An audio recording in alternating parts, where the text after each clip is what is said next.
Hello दोस्तों, welcome to arts वाला। स्वागत है आप सभी का आज के इस नए वीडियो में। आज हम लोग हिंदी व्याकरण के विशेषण एवं क्रिया दोनों टॉपिक को एक साथ देखने वाले हैं। इसमें हम लोग कॉन्सेप्ट भी देखेंगे, मतलब परिभाषा भी देखेंगे और साथ ही साथ इसका ऑब्जेक्टिव भी प्रैक्टिस करेंगे।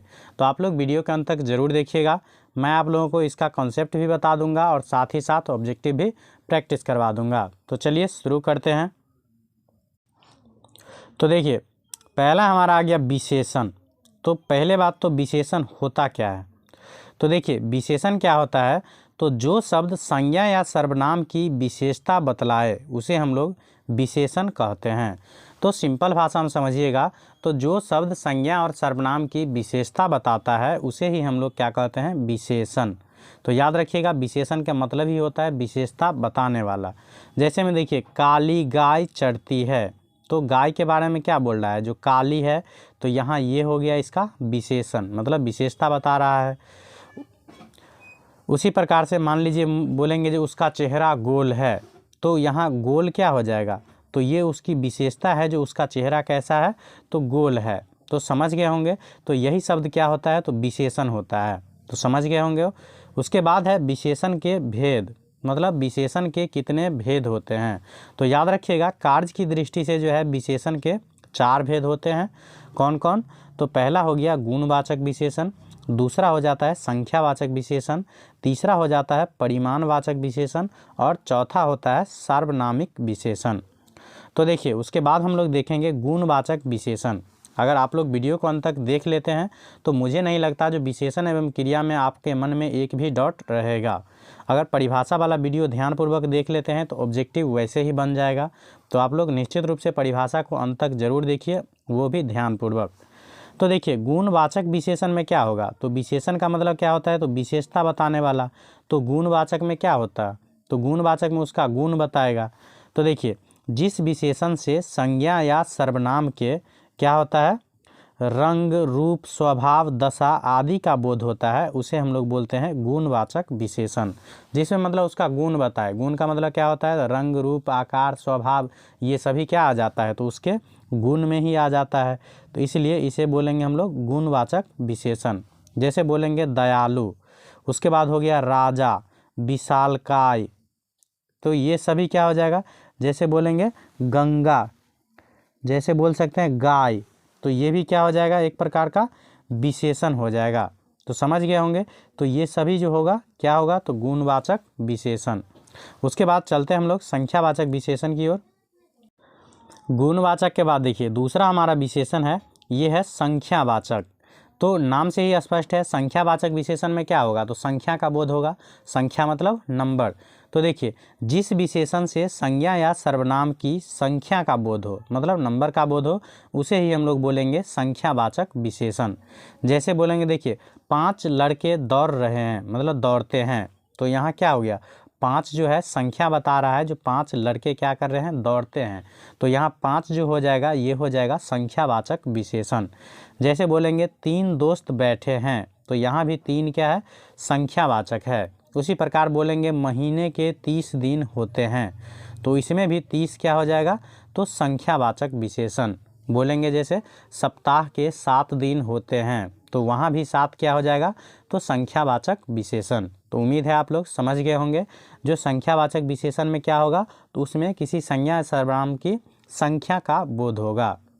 उसके बाद नेक्स्ट है जो परिमाणवाचक विशेषण। तो देखिए, परिमाण और परिणाम दोनों अलग होता है। परिणाम का मतलब समझ सकते हैं हम लोग रिजल्ट, और परिमाण का मतलब होता है मात्रा। तो जिससे भी मतलब ऐसा विशेषण जिससे मात्रा का बोध हो। मात्रा का मतलब जिस विशेषण से हम लोग वस्तु की तौल या नाप का मतलब माप की मात्रा का ज्ञान हो, उसे हम लोग बोलेंगे परिमाणवाचक विशेषण। सीधा समझिएगा, जिससे मात्रा का बोध हो। मात्रा मतलब मापना तौलना इस सब का जब बोध हो, तो उसे हम लोग समझेंगे परिमाणवाचक विशेषण। जैसे देखिए, थोड़ा दूध, मतलब थोड़ा दूध नहीं, थोड़ा दूध एक साथ बोलेंगे। उसके बाद 1 किलोग्राम चावल, तो यहाँ चावल से भी क्या है, मात्रा का बोध हो रहा है, तो इसे हम लोग बोलेंगे परिमाणवाचक विशेषण। तो उम्मीद है आप लोग परिमाणवाचक विशेषण भी समझ गए होंगे। जहाँ भी मात्रा का बोध हो समझ जाइएगा, परिमाणवाचक विशेषण है। उसके बाद नेक्स्ट होता है सार्वनामिक विशेषण। तो सार्वनामिक विशेषण किसे कहेंगे? तो जिस सर्वनाम का विशेषण के रूप में प्रयोग होता है उसे सार्वनामिक विशेषण कहते हैं। या सीधा समझिएगा तो संज्ञा से पहले जो सर्वनाम का प्रयोग होता है उसे हम लोग बोलते हैं सार्वनामिक विशेषण। जैसे में हो गया यह, वह, कौन, जो, कोई, कुछ, ये सभी क्या होता है? सार्वनामिक विशेषण। तो चलिए इसका भी आप लोग प्रैक्टिस के माध्यम से कॉन्सेप्ट क्लियर हो जाएगा और भी ज़्यादा बेहतर से। तो चलते हैं उसके बाद हम लोग क्रिया की ओर। उसके बाद देखिए क्या है क्रिया। तो क्रिया का मतलब क्या होता है? तो काम करना, वर्ब बोलते हैं जिसे इंग्लिश में। तो वर्ब मतलब क्या होता है? क्रिया। क्रिया का सीधा मतलब समझिए काम करना। तो क्रिया किसे बोलेंगे? तो जिस शब्द से किसी काम को करने या होने का बोध होता है उसे हम लोग बोलेंगे क्रिया। क्रिया किसी न किसी मूल शब्द से बनती है। जिस मूल शब्द से क्रिया बनती है उसे धातु कहते हैं। तो याद रखिएगा, पहली बात तो क्रिया किसे कहेंगे? तो जिस शब्द से किसी भी काम को करने या होने का बोध होता है उसे हम लोग बोलते हैं क्रिया। जैसे में पढ़ना, रोना, हंसना, गाना, ये सभी क्या है? तो क्रिया का उदाहरण है। उसके बाद बोलता है जो क्रिया जो है किसी न किसी मूल शब्द से बनता है और उस मूल शब्द को हम लोग बोलते हैं धातु। जैसे देखिए, जैसे बोल सकते हैं पढ़ एक क्या है? धातु है। इससे अगर क्रिया बनाना हो तो क्या बनाएंगे? पढ़ना, पढ़ता, पढ़ेंगे, पढ़ूंगा, पढ़ूंगी, ये सभी क्या हो जाएगा? उसका क्रिया। तो समझ गए होंगे। जैसे जाना, आना, हंसना, खेलना आदि ये सब क्या है? क्रिया है। इसमें जैसे हंसना में पूछेगा अगर धातु क्या है तो हंसना में जो है धातु क्या है? तो हंस है। हंस मतलब उसके बाद क्या हो जाएगा? हंसना, हंसेंगे, हंसूंगा, ये सभी क्या हो जाएगा? तो उससे क्रिया बनेगा। तो उम्मीद है समझ गए होंगे जो क्रिया किसे कहते हैं। तो जिस शब्द से किसी काम को करने या होने का बोध होता है इसे हम लोग बोलते हैं क्रिया। और क्रिया जिस मूल शब्द से बनता है उस मूल शब्द को बोलते हैं हम लोग धातु। उसके बाद है क्रिया के भेद। तो देखिए रचना की दृष्टि से जो है क्रिया के दो भेद होते हैं। कौन कौन दो भेद होते हैं? तो एक होता है सकर्मक क्रिया, एक होता है सकर्मक क्रिया और दूसरा होता है अकर्मक क्रिया। तो ये सकर्मक क्रिया और अकर्मक क्रिया से भी एग्जाम में क्वेश्चन बनता है बार बार, तो इसे आप लोग ध्यानपूर्वक समझिएगा। देखिए सकर्मक क्रिया किसे कहेंगे? तो जिस क्रिया के साथ कर्म हो या उसे रहने की संभावना हो उसे सकर्मक क्रिया कहते हैं। मतलब जिसमें कर्म रहे सेंटेंस में उसे हम लोग बोलते हैं, क्या बोलते हैं? सकर्मक क्रिया। जैसे राहुल पुस्तक लिखता है। तो देखिए इसमें कर्म क्या हो गया? तो पहली बात तो कर्ता, काम करने वाले को कर्ता कहते हैं, तो राहुल क्या हो जाएगा? कर्ता। क्रिया बोलते हैं जिस शब्द से किसी काम को करने या होने का बोध होता है। तो लिखना एक काम है तो ये हो जाएगा क्रिया और पुस्तक हो जाएगा कर्म। तो इसमें कर्म है इसलिए यह हो जाएगा सकर्मक क्रिया। जैसे बोलेंगे वे लोग क्रिकेट खेलते हैं, तो यहाँ भी क्या हो जाएगा? तो उसमें क्रिकेट क्या है? कर्म है, तो वो भी हो जाएगा सकर्मक क्रिया। तो उम्मीद है समझ गए होंगे। तो याद रखिएगा जिस सेंटेंस में जो है क्रिया मतलब कर्म लगा रहे उसे हम लोग बोलेंगे सकर्मक क्रिया, और जिसमें कर्म नहीं रहेगा उसे ही हम लोग बोलते हैं अकर्मक क्रिया। तो देखिए सकर्मक क्रिया के बाद क्या है? अकर्मक क्रिया। तो अकर्मक क्रिया किसे कहेंगे? तो जिस क्रिया के साथ कर्म न रहे उसे हम लोग बोलते हैं अकर्मक क्रिया। जैसे राधा रोती है, तो रोती है में क्या? कर्म नहीं है। जैसे बोलेंगे राधा किताब पढ़ती है, क्या बोलेंगे? राधा किताब पढ़ती है, किताब पढ़ती है। तो यहाँ देखिए पढ़ना क्रिया है और किताब क्या है? कर्म है। तो ये हो जाएगा सकर्मक क्रिया। लेकिन डायरेक्ट बोलेंगे राधा पढ़ती है तो ये क्या हो जाएगा? अकर्मक क्रिया। तो उम्मीद है समझ गए होंगे सकर्मक क्रिया और अकर्मक क्रिया। इसके अलावा भी कुछ क्रिया होते हैं, उसमें से कुछ इम्पोर्टेंट है जैसे सहायक क्रिया और एक प्रेरणार्थक क्रिया। तो उस दोनों को हम लोग देख लेते हैं, उसके बाद चलेंगे हम लोग ऑब्जेक्टिव प्रैक्टिस की ओर। तो देखिए सहायक क्रिया नाम से ही स्पष्ट है, हेल्पिंग वर्ब। हेल्पिंग मतलब हेल्प मतलब सहायता करना। तो देखिए में मुख्य क्रिया का जो मतलब अर्थ स्पष्ट करने के लिए जो सहायता करता है उसे ही हम लोग बोलते हैं सहायक क्रिया। जैसे बोलेंगे कृष्ण ने कंस को मार डाला, इस वाक्य में डाला क्या है? तो सहायक क्रिया है। जैसे बोलते हैं ना राम किताब पढ़ता है, तो लास्ट में जो है का यूज करते हैं, ये है भी क्या होता है? तो यही होता है सहायक क्रिया। उसके बाद पूर्वकालिक क्रिया, द्विकर्मक क्रिया, ये सभी इम्पोर्टेंट नहीं है उतना। उसके बाद लास्ट हम देख लेते हैं एक प्रेरणार्थक क्रिया, क्योंकि प्रेरणार्थक क्रिया से भी कभी कभी एग्जाम में रह जाता है क्वेश्चन। तो प्रेरणार्थक का मतलब हो गया जिससे प्रेरणा मिले काम करने को। तो देखिए, जिस क्रियाओं को कर्ता स्वयं न करके दूसरे को क्रिया करने के लिए प्रेरित करता है, उसे हम लोग बोलते हैं प्रेरणार्थक क्रिया। जैसे उसने मुझे चाय पिलवाई, पिलवाई मतलब क्या, दूसरे के द्वारा पिलवाया। तो जब ये काम दूसरे के द्वारा करवाया जाता है तो समझिए उसे बोलेंगे प्रेरणार्थक क्रिया। जैसे मालिक नौकर से काम करवाता है, तो यहाँ भी क्या हो जाएगा, करवा रहा है दूसरे से, तो यही हो गया प्रेरणार्थक क्रिया। जैसे वह माली से पौधे को सिंचवाता है, तो यहाँ भी क्या है, काम दूसरे के द्वारा प्रेरित किया जा रहा है, तो इसे हम लोग बोलते हैं प्रेरणार्थक क्रिया। उसके बाद चलते हैं हम लोग ऑब्जेक्टिव प्रैक्टिस की ओर। तो देखिए, ऑब्जेक्टिव प्रैक्टिस में हमारा पहला जो क्वेश्चन है ये है, निम्नलिखित में से कौन सा विशेषण गुणवाचक है। तो यहाँ पूछा जा रहा है कौन सा विशेषण है जो गुणवाचक है। तो गुणवाचक में विशेषण में मैंने क्या बताया है, जो किसी संज्ञा या सर्वनाम की गुण बताता है। गुण मतलब रंग, रूप, आकार, अवस्था, ये बताता है, तो उसे हम लोग बोलते हैं विशेषण।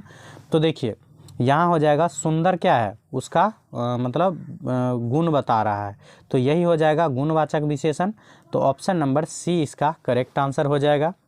उसके बाद नेक्स्ट हमारा दूसरा क्वेश्चन है, जो निम्नलिखित में से कौन सा शब्द संख्यावाचक विशेषण है। तो संख्यावाचक विशेषण में मैंने क्या बताया है, तो जिससे संख्या मतलब संज्ञा या सर्वनाम के संख्या का बोध हो। तो संख्या का बोध किस में हो रहा है, तो देखिए तीसरा क्या है, संख्या का बोध हो रहा है, तो ये हो जाएगा संख्यावाचक विशेषण।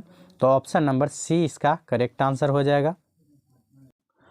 उसके बाद नेक्स्ट हमारा क्वेश्चन है 3 का, बोला जा रहा है निम्नलिखित में से कौन सा शब्द परिमाण बोधक विशेषण है। तो परिमाण बोधक विशेषण में मैंने क्या बताया है, जो उसमें परिमाण का बोध होता है, मतलब मात्रा का। तो मात्रा में क्या हो जाएगा, देखिए कुछ का क्या होगा, मात्रा बोलते हैं, तो ये हो जाएगा परिमाण बोधक विशेषण।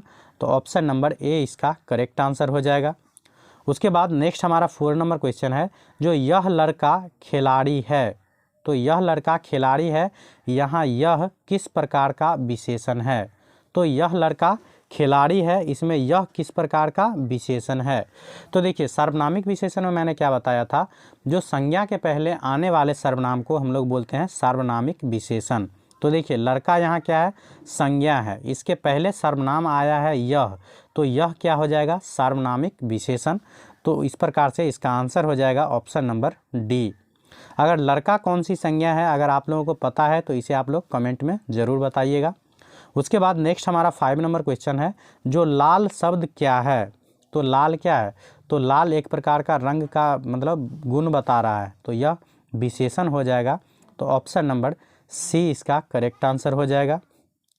उसके बाद नेक्स्ट क्वेश्चन हमारा है 6 नंबर, जो आवश्यक शब्द क्या है। तो आवश्यक शब्द क्या हो जाएगा, तो ये भी आवश्यक क्या हो जाएगा, तो विशेषण हो जाएगा। तो ऑप्शन नंबर डी इसका करेक्ट आंसर हो जाएगा। उसके बाद नेक्स्ट हमारा 7 नंबर क्वेश्चन, जो थोड़ा पानी दीजिए, इसमें थोड़ा कौन सा शब्द भेद है। तो थोड़ा पानी में क्या बता रहा है, मात्रा बता रहा है, तो ये क्या हो जाएगा, तो ये हो जाएगा परिमाणवाचक विशेषण। तो इसमें सिर्फ विशेषण दिया गया है, तो विशेषण बोल सकते हैं। ऑप्शन नंबर बी इसका करेक्ट आंसर हो जाएगा। अगर इसी में पूछता कौन सा विशेषण होगा, तो याद रखिएगा परिमाण बोधक विशेषण। उसके बाद नेक्स्ट हमारा है 8 नंबर क्वेश्चन, जो यह दृश्य अति सुंदर है, इस वाक्य में अति क्या है। तो यहाँ बोला जा रहा है अति सुंदर है, तो अति सुंदर में अति क्या हो जाएगा, तो ये हो जाएगा प्रविशेषण। तो ऑप्शन नंबर बी इसका करेक्ट आंसर हो जाएगा। उसके बाद नेक्स्ट हमारा है 9 नंबर क्वेश्चन, बोला जा रहा है निम्नलिखित में सार्वनामिक विशेषण का प्रयोग किस वाक्य में हुआ है। तो सार्वनामिक विशेषण में मैंने क्या बताया है, जो संज्ञा से पहले आने वाले सर्वनाम को क्या बोलते हैं हम लोग, सार्वनामिक विशेषण। तो संज्ञा से पहले किस में सर्वनाम आया है, तो देखिए पुस्तक क्या है, तो एक संज्ञा है, इससे पहले यह आया है, तो यह क्या है, सर्वनाम है। तो इसमें संज्ञा से पहले यह सर्वनाम आ गया है, इसलिए यह जो हो जाएगा सार्वनामिक विशेषण। तो ऑप्शन नंबर ए इसका करेक्ट आंसर हो जाएगा। और पुस्तक भी कौन सी संज्ञा होगी, ये भी आप लोग कमेंट में ज़रूर बताइएगा। उसके बाद नेक्स्ट हमारा है 10 नंबर क्वेश्चन, जो मोहन किताब पढ़ता है, यहाँ पढ़ना कौन सी क्रिया है? तो मोहन किताब पढ़ता है। तो मैंने क्या बताया था, जो जिसमें कर्म रहे उसे हम लोग बोलते हैं सकर्मक क्रिया। तो देखिए मोहन कर्ता हो गया, पढ़ना क्रिया हो गया, और किताब क्या है, कर्म है। तो इसमें कर्म है, इसलिए यह हो जाएगा सकर्मक क्रिया। तो ऑप्शन नंबर ए इसका करेक्ट आंसर हो जाएगा। उसके बाद नेक्स्ट हमारा है 11 नंबर क्वेश्चन, जो रचना की दृष्टि से क्रिया के कितने भेद होते हैं? तो अभी जस्ट मैंने बताया है, जो रचना की दृष्टि से जो है क्रिया के 2 भेद होते हैं। तो ऑप्शन नंबर बी इसका करेक्ट आंसर हो जाएगा, सकर्मक क्रिया और अकर्मक क्रिया। उसके बाद नेक्स्ट हमारा है 12 का, जो जिस क्रिया के 2 कर्म होते हैं उसे क्या कहते हैं? तो नाम से ही स्पष्ट है, जब 2 कर्म रहेगा तो उसे क्या बोलेंगे, द्विकर्मक क्रिया। तो ऑप्शन नंबर सी इसका करेक्ट आंसर हो जाएगा। उसके बाद नेक्स्ट हमारा 13 का, जो राकेश मिठाई खाता है, इस वाक्य में कर्म कौन है? तो मैंने क्या बताया है, जो कार्य करने वाले को हम लोग बोलते हैं कर्ता। तो मिठाई खाने का काम कौन करता है, राकेश। तो राकेश हो गया कर्ता। उसके बाद क्रिया क्या बताया है मैंने, क्रिया बताया है जो जिससे किसी काम को करने या होने का बोध होता है। तो खाना क्या है, क्रिया है। उसके बाद क्या खाता है, तो मिठाई खाता है। तो मिठाई क्या हो जाएगा, कर्म। तो ऑप्शन नंबर बी इसका करेक्ट आंसर हो जाएगा। उसके बाद नेक्स्ट हमारा है 14 का, जो राधा नाच कर गाना गाई, इस वाक्य में पूर्वकालिक क्रिया कौन सी है? तो राधा नाच कर गाई, तो पूर्वकालिक क्रिया क्या हो जाएगा, तो पहले क्या किया, पूर्वकालिक क्रिया मतलब जो पहले होगा। तो पहले क्या किया, नाच किया, उसके बाद गाया, तो नाच कर। ऑप्शन नंबर ए इसका करेक्ट आंसर हो जाएगा। उसके बाद नेक्स्ट हमारा है 15 का और आज का लास्ट क्वेश्चन, बोला जा रहा है जिस क्रिया के साथ कर्म न रहे वह कौन सी क्रिया होगी? तो मैंने जस्ट बताया है, जो जिस क्रिया के साथ कर्म रहे उसे बोलते हैं सकर्मक क्रिया, और जिस क्रिया के साथ कर्म न रहे उसे बोलते हैं अकर्मक क्रिया। तो ऑप्शन नंबर बी इसका करेक्ट आंसर हो जाएगा। तो इस प्रकार से मैंने आप लोगों को आज के इस वीडियो में क्रिया और विशेषण दोनों से रिलेटेड कंप्लीट कॉन्सेप्ट और ऑब्जेक्टिव प्रैक्टिस दोनों करवाने का प्रयास किया हूं। तो आप लोग ज़रूर बताया कीजिए लास्ट में जो आप लोगों को यह वीडियो हेल्पफुल है या नहीं। अगर वीडियो पसंद आए तो लाइक ज़रूर कर दीजिएगा, और इसी प्रकार के वीडियो देखने के लिए चैनल को सब्सक्राइब जरूर कर लीजिएगा। Thank you for watching.